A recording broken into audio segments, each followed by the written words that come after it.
दाये साध रंध्र भावे वा व्यये वा पाप संयुते चौरादि ब्राधितिश्च राजवय सम्यमेव च गृहे कर्म कलापेन व्याकुलो भवति ध्रुवं सोदरेण विरोधः स्यात् दायाद जन विग्रह। तो मित्रों, महर्षि पाराशर बृहद पाराशर होरा शास्त्रम के 58वें अध्याय के 75वें और 76वें श्लोक में कहते हैं कि अगर आपकी जन्म कुंडली के अनुसार आपके ऊपर गुरु की महादशा में राहु की अंतरदशा चल रही हो और ऐसा राहु यदि आपकी जन्म कुंडली के रंध्र भावों में अर्थात कि 8वें घर में बैठा हुआ हो या फिर 12वें घर में पाप ग्रहों के साथ में युक्त होकर के बैठा हुआ हो, तो ऐसा राहु चोरों का भय देता है, व्रण भीतिश्च रोग हो जाता है एवं रोगों का डर भी देता है, मन में सदैव डर बना रहता है। राज वैषम्यमेव च, राजा का भी शत्रुता झेलना पड़ता है अर्थात राजा से आपकी शत्रुता हो जाती है, अथवा आज के समय में कहें तो राज कर्मचारियों से अथवा नेताओं से आपका झगड़ा हो जाता है, शत्रुता हो जाती है। ठीक है, और कहते हैं कि घर में कलह होने लगता है और जिसके वजह से आपका मन सदैव व्याकुल रहता है। सोदरेण विरोधः स्यात्, है ना,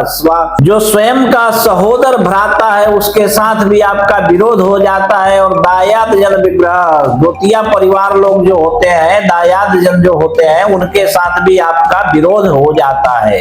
77वें श्लोक में कहते हैं कि गृहे शुभ कार्याणि दुःस्वप्नादि भयं ध्रुवम् अकस्मात् कलहश्चैव क्षुद्र शून्यादि रोग कृत। मतलब घर में सारे तरह के अशुभ कार्य आपके होने लगते हैं, आप दुःस्वप्नों में उलझ करके रह जाते हैं, तरह तरह के भयानक स्वप्न आपको आने लगते हैं और अकस्मात कलह होने लगता है आपका सबके साथ में। और घर में अनेकों प्रकार के अमंगल और छोटे छोटे काल्पनिक जो कार्य होते हैं, अशुभ कार्य, उनसे आपको भय सदैव बना रहता है। क्षुद्र शून्यादि रोग कृत, है ना, तो इस प्रकार के एकदम न्यून छोटे छोटे जो कर्म होते हैं, इस तरह के कर्म आपको स्वप्न में या ख्वाबों में आते हैं जिनके भय के कारण आपकी विह्वलता बढ़ जाती है ना। तो 78वें श्लोक में कहते हैं कि द्विसप्तम स्थिते राहो देह बाधा विनिर्दिशेत् तद्दोष परिहारार्थम मृत्युंजय जपम चरेत। तो यहाँ पे कहते हैं कि अगर दूसरे और 7वें घर का मालिक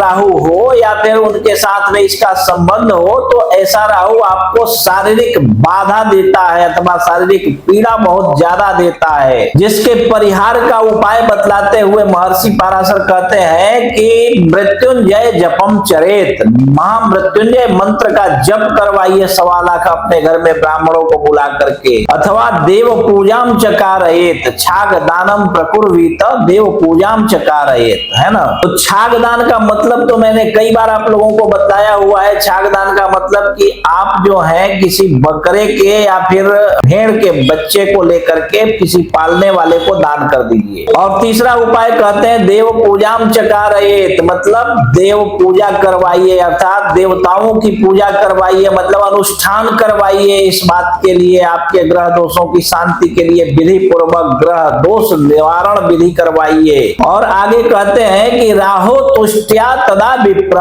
सर्व सौख्यम वाप्नुयात्। 79वें श्लोक में कहते हैं कि राहु जो है संतुष्ट हो जाता है तो हे विप्र देवता आपको सारे सुख देता है, दुनिया का संपूर्ण सुख आपको प्रदान कर देता है। तो मित्रों, नवग्रह जो है ना वो हमारे वैदिक देवता है। कोई ग्रह का मतलब कि वो भाला लेकर के या फिर कोई तलवार लेकर के आपको मारने के लिए ही नहीं होता है, ये बहुत ज्यादा शुभ फल भी जातक को देता है। और जाहिर सी बात है कि अगर वैदिक देवता है तो ये पूजा पाठ से, स्तुति प्रार्थना से ही प्रसन्न होंगे। इसके लिए आप विधि पूर्वक अच्छे ब्राह्मणों को, वैदिक ब्राह्मणों को बुला करके वैदिक अनुष्ठान करवाइए, जिससे आपको अकल्पनीय लाभ होने की भी संभावना बढ़ जाती है। ठीक है ना। इसी प्रकार आप अपनी भी कुंडली देख लीजिए और अपने बारे में स्वयं ही समझ लीजिए। और यदि इसके बाद भी आपको आपकी कुंडली समझ में न आवे तो आप अपनी कुंडली किसी कुशल श्रेष्ठ अनुभवी विद्वान ज्योतिषी को दिखाइए। और कोई श्रेष्ठ विद्वान आपको आपके आजू बाजू में न मिले तो आप अपनी कुंडली हमें दिखा सकते हैं। आप देश विदेश कहीं भी रहते हो, व्हाट्सएप पे अपॉइंटमेंट के लिए मैसेज कीजिए और अपॉइंटमेंट कंफर्म होने के बाद में हम आपकी कुंडली देखकर एक एक बात विस्तार पूर्वक समझाकर बतला देंगे। ठीक है।